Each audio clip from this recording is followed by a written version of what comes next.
For the past 30 years of my life, I have believed in the simple truth that people are inherently good. I always thought that mutual understanding between people could be built through kindness and open dialogue. I've seen relationships blossom this way. Friendships, family bonds, and even romantic relationships. But everything I believed was challenged the day I met Sarah, my brother's fiancée. It was a sunny Saturday morning when my brother, David, called me to tell me the news. David is 34 years old, and after years of casual dating, he had finally found someone he wanted to marry. Her name is Sarah, and she's 28, just a couple of years younger than me. David had been seeing her for a year, and they were getting serious. He invited her to dinner at our house that weekend. I was excited, of course. Family gatherings like these were always special, and I couldn't wait to meet her. I imagined someone warm and friendly who'd fit right in with our close-knit family. The moment Sarah walked through the door, I was taken aback by how poised she was. She was beautiful, with soft features and a grace that was almost too perfect. But something felt off. My mother and father were overjoyed to meet her, and they immediately showered her with compliments. David beamed with pride, as if she was already a part of the family. But I couldn't shake the feeling that Sarah wasn't being entirely sincere. She was polite, yes, but there was a coldness in her eyes, something that made her seem distant.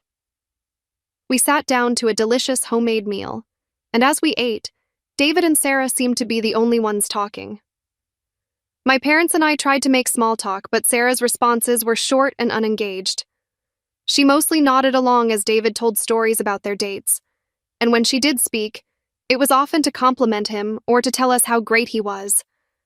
It didn't feel like a conversation, but more like a performance. I could tell my mother was uncomfortable too. She kept looking at Sarah, trying to find common ground, but Sarah barely made eye contact. It wasn't like my mother's cooking was bad. She was a great cook, but Sarah barely touched her plate. When my mother asked her if she liked the food, Sarah smiled and said she was on a special diet. I wasn't sure whether to believe her. It seemed like an excuse.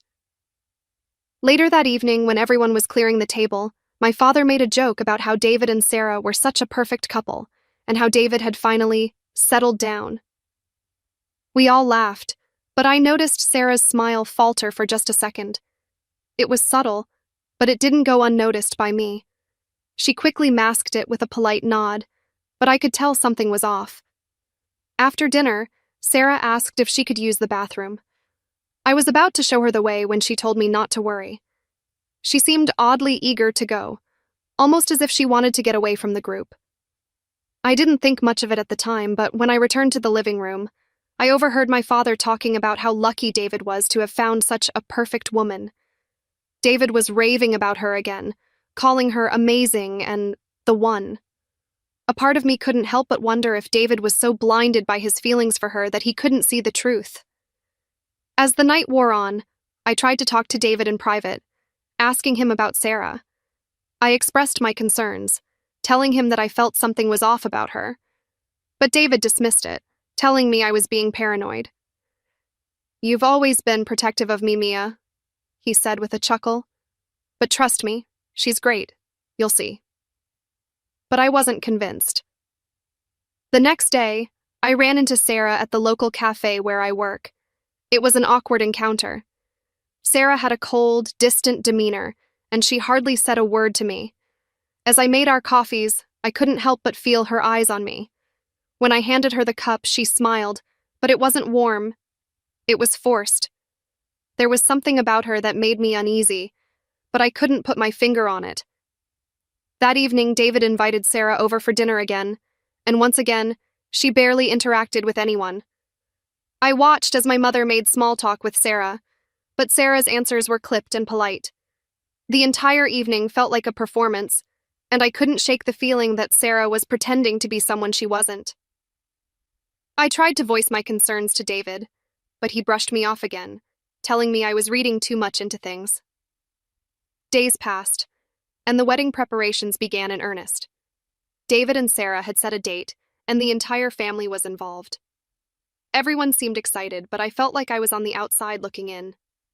Sarah had taken charge of the wedding planning, and while I respected her desire to make the day perfect, There was something about her controlling nature that I didn't like.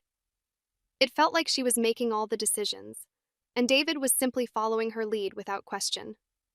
I remember one evening, I went to David's place to help him with some wedding details. Sarah was there, of course, and she was once again making all the decisions. She told David what to wear, what kind of flowers they should have, and even what kind of music to play. David seemed fine with it, but I could tell that she was getting more and more controlling. She would interrupt anyone who tried to speak, and if anyone had a suggestion, she quickly shut it down. At one point, I asked Sarah if she had any ideas for the guest list, but she only gave me a blank stare before turning back to David. "I'll take care of it," she said in a clipped tone. "You don't need to worry about it, Mia."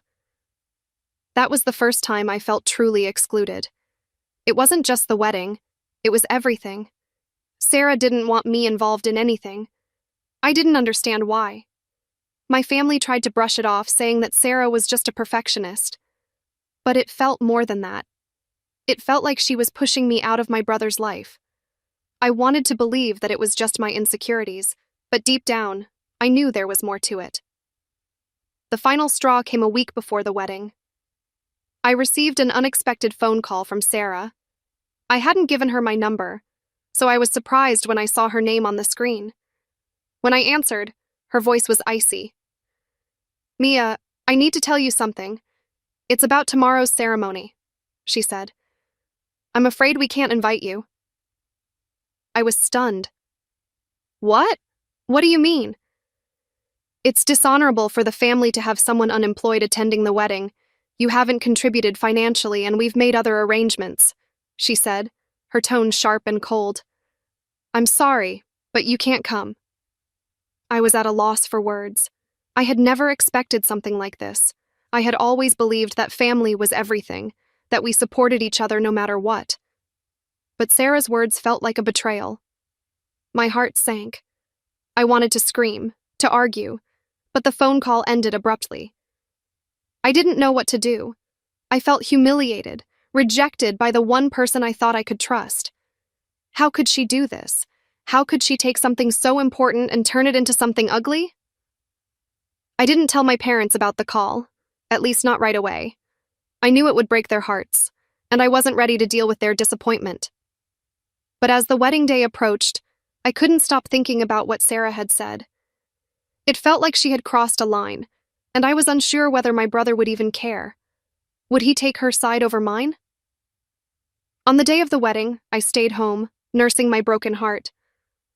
I could hear the sounds of celebration from the ceremony, but it felt like they were happening in another world, one where I no longer belonged.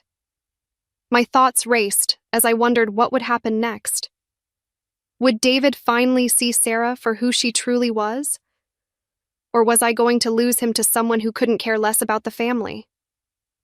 As the night wore on, I couldn't help but feel a sense of dread. I was losing my brother, and the woman he was marrying wasn't even trying to hide it. In her eyes, I was nothing more than a nuisance, an obstacle to her perfect world. And for the first time, I realized that some people don't want understanding or kindness. They want control. Would David see it in time? Or had I already lost him forever?